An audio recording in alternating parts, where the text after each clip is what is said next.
I can still see her face, that smug, rehearsed smile, her manicured nails tapping against the polished oak table as if she was already counting the money. She didn't even look at me when the lawyer opened the will. She didn't need to. She thought she'd already won. 5 months earlier, when Dad married Vanessa, I wanted to believe she loved him. She was young, beautiful, and knew how to laugh at his jokes. He was a brilliant man, but lonely after Mom passed. I thought maybe, just maybe, she'd heal him. She called me kiddo, bought me a watch for my graduation, made lasagna on Sundays, even though she hated cooking. I let her in.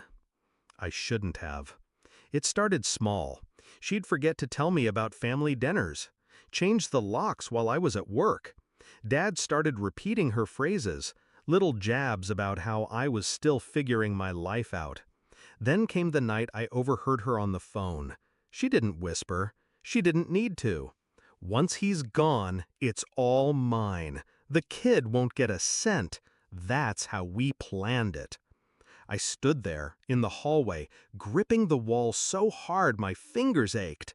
She knew I heard. She looked right at me as she ended the call, her lips curling. "Don't look so shocked, kiddo. This is how the world works." I didn't argue. I didn't yell. I smiled. And that's when the planning began. Vanessa thought Dad's will was set in stone. She didn't know Dad trusted me more than he ever trusted her. What she also didn't know was that I'd been helping him restructure his estate for months before his health declined. When the doctor said the word terminal, Dad sat me down. "You'll be fine. She's not as clever as she thinks." He handed me the contact of his oldest friend, Robert, his attorney of 30 years. We rewrote the will. Not to disinherit Vanessa entirely. Dad wasn't cruel, but to make sure she couldn't touch the bulk of his assets without my say. The key was a single clause buried deep in the legal text, a clause that would mean nothing to her until it meant everything. When Dad passed, she didn't cry. She wore black, but she smiled through the whole funeral. By the third day, she was already meeting with a real estate broker, talking about selling his properties. She even cornered me in the kitchen. "Don't bother showing up for the will reading. You're not in it." I looked at her. "I'll be there." She laughed like I'd just told the world's funniest joke.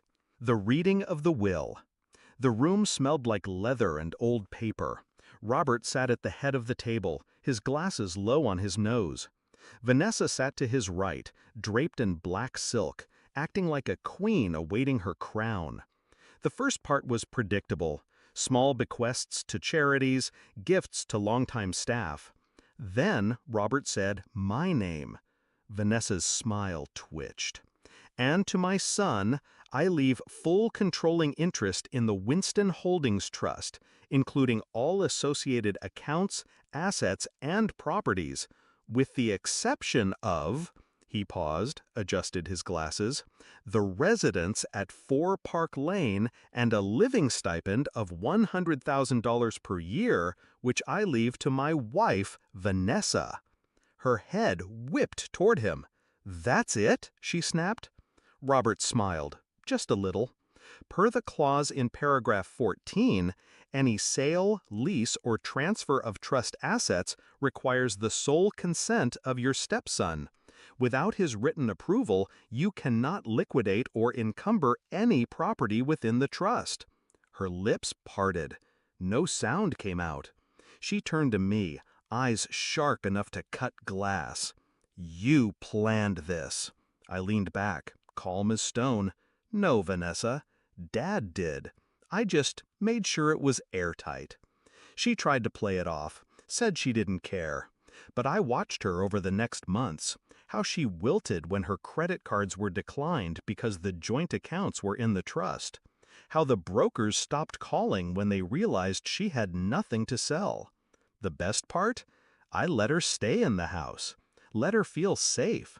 And then, when she tried to rent out the guest wing for cash without my consent, I exercised the clause. I sold the house, legally, without her approval. She got her $100,000 a year, exactly as the will stated. Enough to survive, not enough to live the life she thought she'd stolen.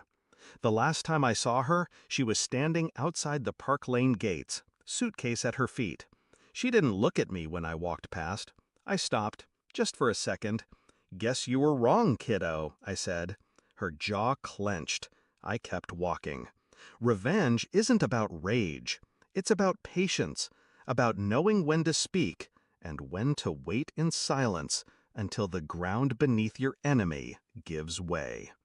Dad used to say, "A sharp mind cuts deeper than a sharp blade." He was right.